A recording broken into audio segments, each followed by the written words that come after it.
सानेहा जड़ावाला के बाद चंद जरूरी सवाल जो एक बार फिर सतह पर आ गए हैं वो ये है कि पाकिस्तान में मसीहियों के खिलाफ जड़ावाला जैसे वाकयात पहले भी कई बार रूनुमा हो चुके हैं। हर बार हमें यही सुनना पड़ता है कि ये बहुत अफसोसनाक वाकया है, पाकिस्तान में तमाम अकलियतों को बराबर के हकूक हासिल हैं और ऐसी ही बातें बार बार दोहराई जाती हैं। लेकिन सवाल ये पैदा होता है कि क्या हकीकत में पाकिस्तान में अकलियतों को बुनियादी इंसानी हकूक तक भी मुयस्सर हैं कि नहीं। अभी हाल ही में निगरान हुकूमत कायम हुई है। मेरा सवाल ये है कि क्या निगरान हुकूमत में कोई एक भी मसीही मुंतखब किया गया है या अकलियतों से किसी नुमाया पोजीशन के लिए। आईने पाकिस्तान के मुताबिक पाकिस्तान का सदर और वजीर आजम सिर्फ मुसलमान ही हो सकता है। ऐसा क्यों है? पाकिस्तान में दीगर मज़ाहब के लोग भी तो बसते हैं, तो उन पर क्यों पाबंदी है कि वो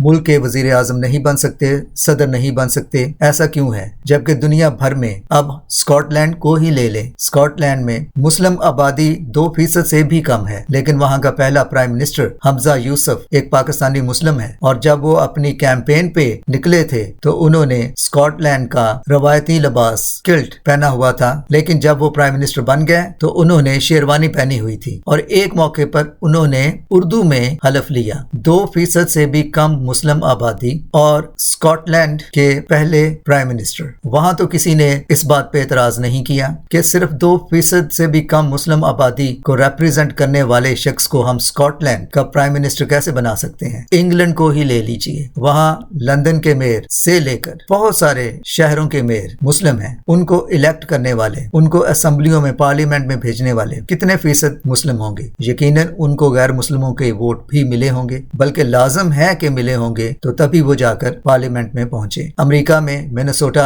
रियासत से ताल्लुक रखने वाली 5th डिस्ट्रिक्ट की रिप्रेजेंटेटिव इल्हान उमर को हाउस ऑफ रिप्रेजेंटेटिव्स में इलेक्ट किया जाता है और वहां उनको इलेक्ट करने वाले कितने फीसद मुसलमान होंगे? और वो सोमालिया से ताल्लुक रखती हैं, तो सोमालिया के कितने लोग वहां होंगे? 2.3 या 4% तो कुल आबादी वो है जो नेटिव अमेरिकन नहीं है, बल्कि बाहर से आके वहां बसे हुए हैं। लेकिन उन्होंने भी इल्हान उमर को एक बार नहीं बल्कि दूसरी या तीसरी बार मुंतखब किया है, क्योंकि वेस्ट में, बाहर के मुल्कों में इस तरह के बुनियादी इंसानी हकूक पर इस तरह की कदगन नहीं है जिस तरह की पाकिस्तान में है। इन्हीं को बुनियादी इंसानी हकूक कहा जाता है कि मजहब, कौम और रंगो नस्ल से बालातर होकर किसी को उसका हक दिया जाए। पाकिस्तानी मसीही तो कहीं बाहर से आए भी नहीं, वो वहाँ के मकामी बाशिंदे हैं, बल्कि अगर देखा जाए तो वो वहाँ के दीगर कौमों से ज्यादा वहाँ के मकामी बाशिंदे साबित होते हैं। अदलिया को ही ले लें, अदलिया में पाकिस्तान की तारीख में 2 सबसे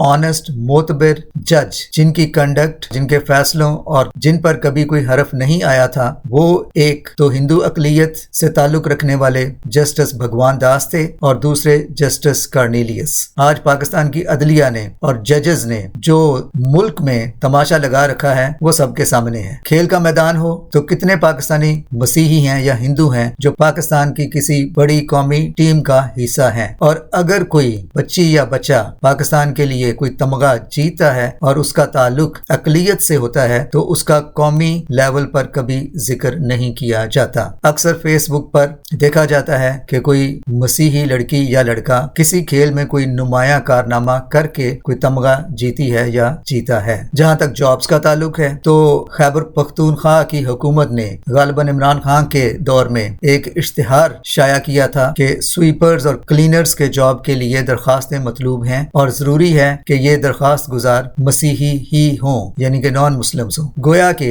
ये जॉब्स, इस लेवल के जॉब्स सिर्फ मसीहियों के लिए या दीगर गैर मुस्लिम अकलियतों के लिए ही रह गए हैं। तालीम के शोबे को ले लीजिए, कॉन्वेंट्स हो या दीगर बड़े मसीही स्कूल जिनमें मुसलमान अपने बच्चों को दाखिल करने के लिए एड़ी चोटी का जोर लगा देते हैं, सिफारिशें डालते हैं, डोनेशंस देते हैं ताकि उनके बच्चे इन अजीम मसीही तालीमी अदारों में तालीम हासिल कर सकें। और यही वो बच्चे हैं जब यहाँ से तालीम हासिल करते हैं तो फिर बाहर के मुल्कों में जाते हैं और वहाँ से भी मसीही तालीमी अदारों से तालीम हासिल करके वापस आते हैं, लेकिन इनकी सोच में कोई तब्दीली नहीं आती। जड़ावाला वाकया के बाद वही रवायती हमदर्द مردانہ بیان جو پہلے بھی ہم سن چکے ہیں وہی بیان دوبارہ سننے کو مل رہے ہیں، لیکن کوئی اس طرف نہیں آتا کہ مسیحیوں کے جو بنیادی انسانی حقوق ہیں ان کو صرف وہی دیے جائیں تو بھی ہم پر بڑا احسان ہوگا۔ ابھی ایک سانحے یا حادثے کے زخم بھرتے نہیں تو کوئی اور واقعہ یا سانحہ پیش آ جاتا ہے، اور پھر وہی روایتی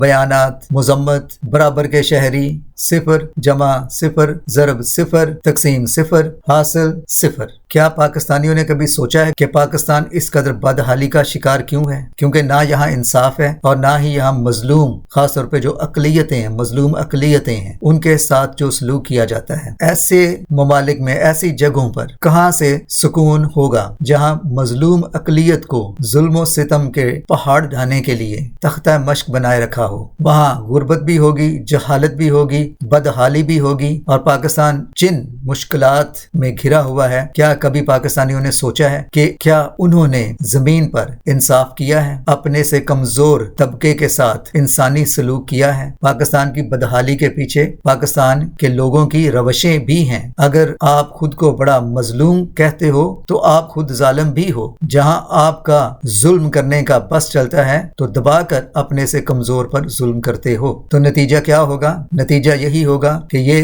ملک جس بدحالی کا شکار ہے وہاں خیر کی توقع کہاں سے ہوگی؟ کبھی اپنے اعمال، اپنے چلن، اپنی روشوں پر بھی غور کریں۔ جب آپ اپنے سے کمزور طبقوں پر ظلم ڈھائیں گے تو کسی نہ کسی صورت میں یہ ظلم اور یہ تکلیف آپ کو بھی برداشت کرنا پڑے گی، چاہے وہ بدحالی ہو، چاہے وہ گلی گلی کوچے کوچے میں بھوک ناچے، یہ سب کچھ ہوگا کیونکہ پاکستان میں انصاف نام کی چیز ہے ہی نہیں، خاص طور پر ان کے لیے جو مظلوم ہیں، اقلیتیں ہیں، جن کی کوئی داد رسی کرنے والا نہیں ہے۔ آپ ظلم ڈھاتے رہیں گے اور یہ ملک بدحالی کا شکار رہے گا۔ جس دن پاکستان میں انصاف، رواداری، برداشت، اپنے سے کمزور کو حقوق دینا سیکھ لیں گے تو خدا بھی اس ملک پر کوئی رحم کرنے کا سوچے گا، ورنہ صبح و شام نمازیں پڑھیں، روزے رکھیں، قربانیاں دیں، لیکن جب تک انصاف نہیں کریں گے تب تک کچھ فرق نہیں پڑنے والا، کیونکہ بائبل مقدس میں درج ہے کہ قربانیوں سے زیادہ انصاف کا طلبگار ہے۔ خدا کو